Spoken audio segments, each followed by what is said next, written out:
You open your eyes for the very first time, and here you are. Welcome to the post-apocalyptic nightmare of The Last of Us. Congratulations? Not quite. Your name is Abby Anderson, and you've just been born into a world ravaged by the cordyceps fungus. Civilization as it once was is gone, buried beneath decades of decay and desperation. There's no room here for lullabies or gentle cuddles. The only music you'll know is the distant, chilling screech of infected echoing from the broken streets. The lull of a mother's hum has been replaced with the click-click hiss of things that hunt in the dark. Your earliest sensations aren't warmth or comfort. They're cold, harsh realities and whispered warnings to stay silent. Even as an infant, your cries are hushed with urgency, not love, because every sound risks attracting something with no face and too many teeth. Your tiny fingers grip worn blankets that carry the smell of gunpowder and mildew, unknowingly clinging to scraps of safety in a world where peace is a rare and fragile thing. You never really had a nursery, just a corner of some reinforced room tucked behind a barricade of furniture and metal sheeting. Your early childhood isn't filled with colourful toys or Saturday morning cartoons. Instead, you're surrounded by grim adults with hollow eyes and twitchy hands, always checking their ammo supplies and arguing in hushed tones about escape routes. You quickly learn to read the room, not because you're precocious, but because survival demands it. Even before you understand what fear is, you learn to sense it, smell it in the air like rust and sweat. Childhood innocence? That doesn't exist anymore. Not for you, not for anyone. By age 6, you're not playing tag or hide and seek. You're learning how to disappear. How to stay absolutely still. How to recognize the sounds of infected in the distance. Instead of bedtime stories, you're told tales of raiders, of clickers, of friends who left on a supply run and never came back. Your friends aren't stuffed animals or imaginary creatures, they're other kids with the same 1,000-yard stare. Children who know how to wield a knife better than they know how to spell their last names. Playtime consists of sneaking through abandoned houses looking for batteries, canned food, or antibiotics. You learn to differentiate between the moans of a runner and the clicking of something worse. Every day is a gamble, and every moment of safety is temporary. At 8 years old, death becomes personal. You lose your first friend, a boy named Caleb, who shared his last protein bar with you just days earlier. He went out on a routine scouting mission and never came back. Later, they found what was left of him. It wasn't much. You attend your first funeral, if it can even be called that, a shallow grave dug with kitchen spoons, marked with a broken piece of slate. That night, something inside you shifts. You don't cry like the others. You stare at the dirt and feel something heavy settle on your chest. The adults offer no comfort. They simply remind you that this is the way of the world now.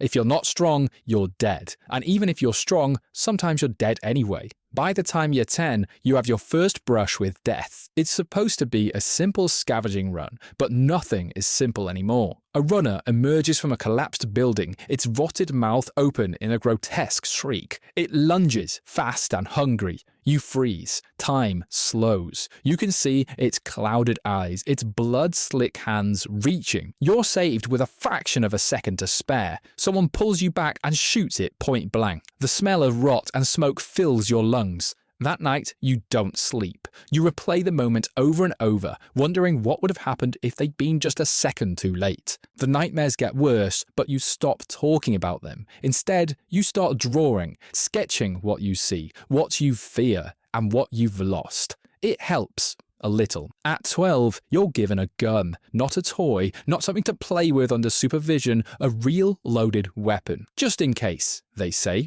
You train every day. Target practice, combat drills, field dressing wounds. Your body begins to change, growing stronger, tougher. You learn where to aim on a clicker, how to disarm a human attacker, how to conserve bullets. Your father, Jerry, is a doctor, one of the last with actual medical training. He's part of a faction known as the Fireflies, the only group still clinging to the idea of saving the world. He's working on a vaccine, chasing a cure like it's the only thing that matters. Well, because it basically is. And you admire him. You also fear for him. Every time he leaves leaves for a mission, you hug him like it might be the last time. While the other kids are falling in love or studying algebra, your teenage years are defined by gunpowder, loss, and a creeping sense of fatalism. At 14, you see your first large-scale battle. Your settlement is attacked by a horde, maybe 50 infected or more. It's chaos, screams, fire, blood. You fight alongside adults, back to back, doing whatever you can to survive. You see people you looked up to die in front of you. You see bravery, you see cowardice, you see cruelty. And afterward, when the noise fades and the smoke clears, you're left to clean up the pieces. You bury the dead, you patch the wounded, you try not to throw up when the adrenaline wears off. At 15, everything changes. Word spreads of a girl, Ellie, who is immune to the infection. The Fireflies are ecstatic. Your father is hopeful for the first time in years. He's the one chosen to operate on her, to extract what is needed for the cure. But there's a cost. Ellie won't survive the procedure.